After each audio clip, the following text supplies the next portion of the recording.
Bonsoir à tous et bienvenue dans Au Quotidien. La suite en ce lundi soir avec Hélène Galliana pour nous accompagner ce soir. Bonsoir Hélène. Bonsoir Aurélien. Et puis pour notre rendez-vous sport, Jean-Claude Raison. Bonsoir Jean-Claude. Bonsoir Aurélien. Bienvenue sur le plateau, coach sportif au sein de LMA 72, Le Mans Athlétisme 72 et Julie Boulet. Bonjour Julie. Bonjour. Bienvenue sur le plateau, médiatrice, coordinatrice à la jeunesse sportive à l'Aune. On parlera ensemble du sexisme dans le sport à l'occasion d'un débat sur la question qui aura lieu le 4 décembre prochain. Mais pour commencer, vous suivez votre propre voie.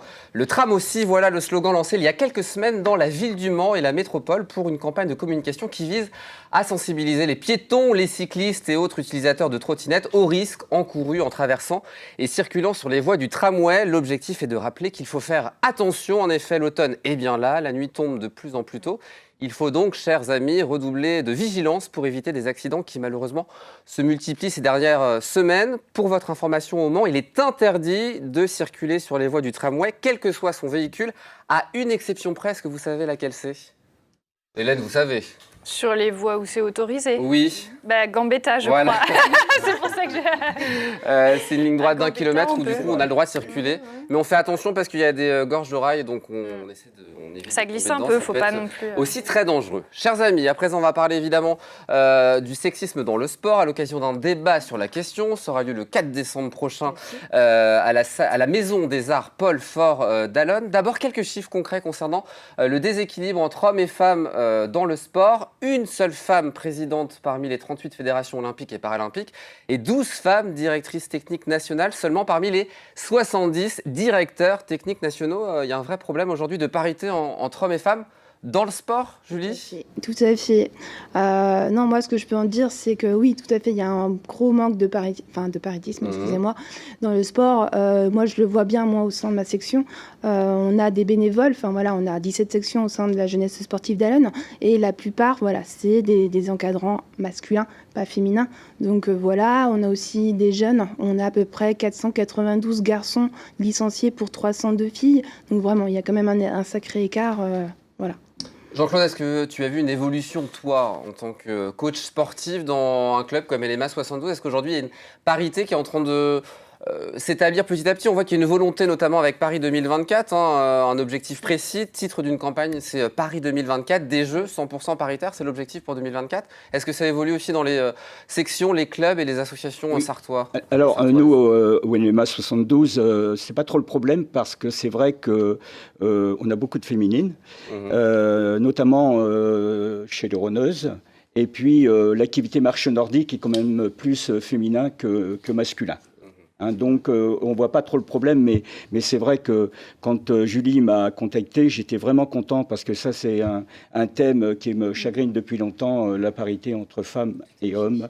Et donc, avec ce débat, on va pouvoir en parler. Ah, il y a le problème de parité et aussi de sexisme, lutter contre les stéréotypes, casser les codes. Ça, c'est votre travail, Julie, en tant que coordinatrice médiatrice. Oui. Il y a des clichés qui subsistent, il y a des sports pour les garçons et des sports pour les filles. Il faut casser tout ça encore aujourd'hui. Tout à fait. En fait, ce débat, c'est vraiment pour faire comprendre. Donc, ça va être en 2 étapes. Il y aura une matinée consacrée aux enfants de 9h à 11h avec la mallette Panda, un outil qu'on utilise. Et normalement, avec l'intervention de sportifs de haut niveau, pour faire comprendre aux enfants, en fait, et aux adolescents à la suite du débat, qu'on peut être une fille et faire un sport qu'on dit garçon pour les garçons et l'inversement.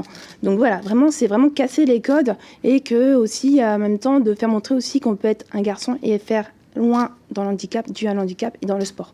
Voilà, comme Nawa Adama, comme Outrout et Nathan Bourdet. Il y a un problème de mixité aujourd'hui, il y a un décrochage notamment des jeunes filles au collège, c'est ça, qui veulent pas faire de sport et qui aimeraient aller vers un sport plus masculin et qui n'y vont pas. Ça, c'est un vrai problème.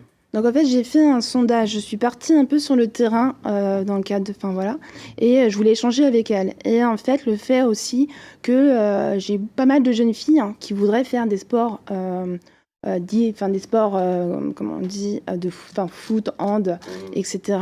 Et elles sont un peu fermées, elles sont bouclées là, sur ce côté-là, et elles ont peur de se lancer, parce que on dit le foot plus pour les garçons. Donc voilà, vraiment de travailler sur ça. Il faut faire évoluer les mentalités, justement. C'est le travail des clubs, des associations, des fédérations locales d'aider à faire évoluer cette réflexion sur le sexisme dans le sport et la parité aussi en parallèle. Bien sûr. Là, ça part part de l'éducateur également. Hein. Donc, c'est important qu'on puisse avoir une parité dans le sport. Je ne vois pas pourquoi il n'y aurait pas de parité. J'ai 2 petites anecdotes.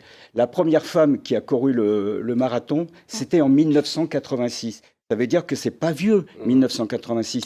Elle est partie sur la ligne de départ, elle était déguisée.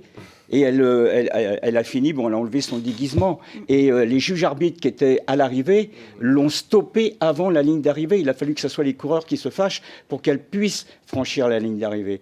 Dernière petite chose. Le Paris-Roubaix. Du vélo, je crois. Vélo. On passe au vélo maintenant. Non, mais tout ça, c'est des exemples.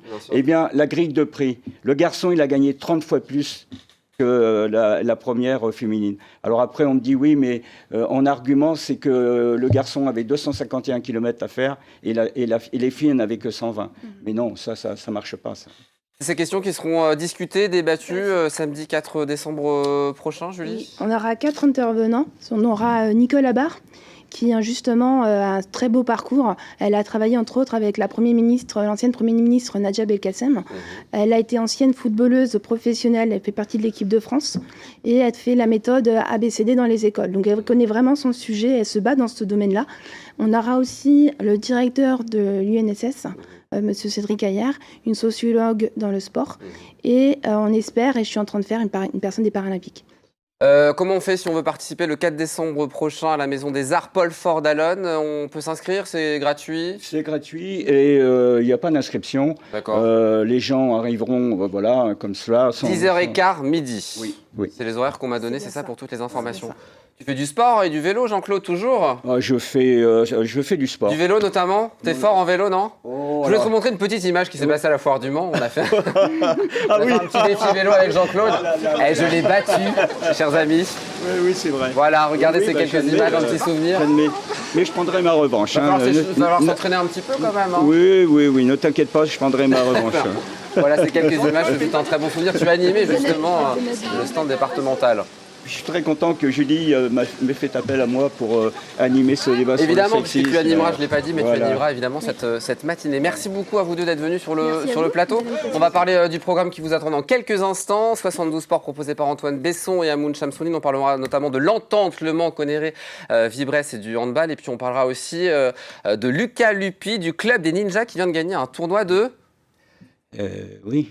non. Baby-foot. Ah, baby-foot. Bah ouais, on en parlera avec l'activité qui se développe. L'excellent Antoine à partir de 19h. Avant de se quitter, on va jouer. Ce soir, vous allez pouvoir gagner vos places pour assister à la 3e édition du Festival du Cirque en Sarthe qui aura lieu de vendredi à dimanche à Marolles-les-Braud. 2h20 de show à ne pas manquer avec plus d'une dizaine d'artistes du cirque qui seront présents sous le beau chapiteau dressé pour l'occasion.